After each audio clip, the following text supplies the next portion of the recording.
Hi everyone. जैसे कि आप सब ने ये वाला केस तो सुन ही लिया होगा, हरीश राणा वाला केस।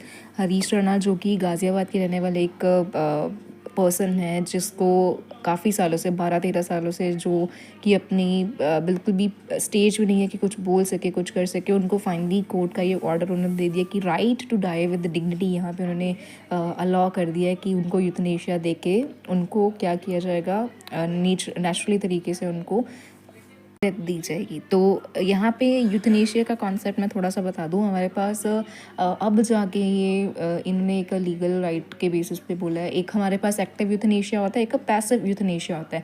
एक्टिव यूथनेशिया मतलब आप किसी इंजेक्शन के थ्रू या कोई ऐसी स्ट्रॉन्ग मेडिकेशन के थ्रू किसी की लाइफ को ख़त्म करते हो। लेकिन जब पैसिव यूथनेशिया की बात आती है तो उसमें जो पर्सन जो कि काफ़ी सालों से रिस्पॉन्ड नहीं कर रहा, उसको हम नेचुरली तरीके से उसका सपोर्ट सिस्टम विड्रॉ कर लेते हैं, जिसमें उसका चाहे ऑक्सीजन हो या कोई भी ऐसी दवाइयाँ थी जिसके थ्रू वो ज़िंदा रह रहा था, उसको हम विड्रॉ कर लेते हैं, जिससे वो नेचुरली तरीके से उसका बॉडी सिस्टम काम करना बंद कर दे। तो इंडिया में जो अलाउ किया गया है वो है पैसिव यूथनेशिया।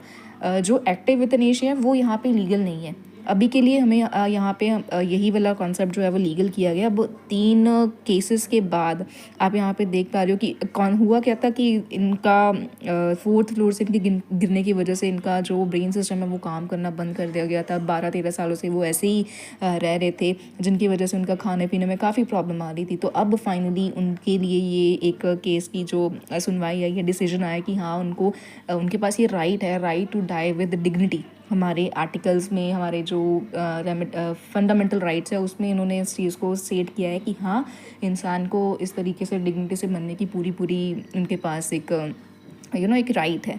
तो ये आप देख पा रहे हो हमारे पास 3 केसेस है। 1996 में भी आया था जहाँ पे उन्होंने अलाउ नहीं किया। फिर उसके बाद अरुणा शानबाग का केस था, वहाँ पे भी अलाउ नहीं किया गया, जो कि 42 ईयर्स से वहाँ पे उस सिचुएशन में थी कि वो कुछ बोल नहीं पा रही। वेजिटेटिव स्टेट कहते हैं उसे, कि आप देख पा रहे हो, सुन पा रहे हो, लेकिन आप रिस्पॉन्ड नहीं कर पा रहे हो कि सराउंडिंग्स में क्या हो रहा है। आप बिल्कुल ही एक तरीके से सिर्फ कुछ भी आप उसका रिस्पॉन्ड नहीं कर रहे हो। तो अब फाइनली जाके उन्होंने बोल दिया है कि हाँ इसको हम अपने फंडामेंटल राइट में इंक्लूड करेंगे। तो आपके लिए क्वेश्चन है, आप मुझे बताओ कि कौन सा फंडामेंटल राइट है जिसके लिए ये वाला राइट आया है, किस पर्टिकुलर आर्टिकल के अंदर इसे रखा गया है।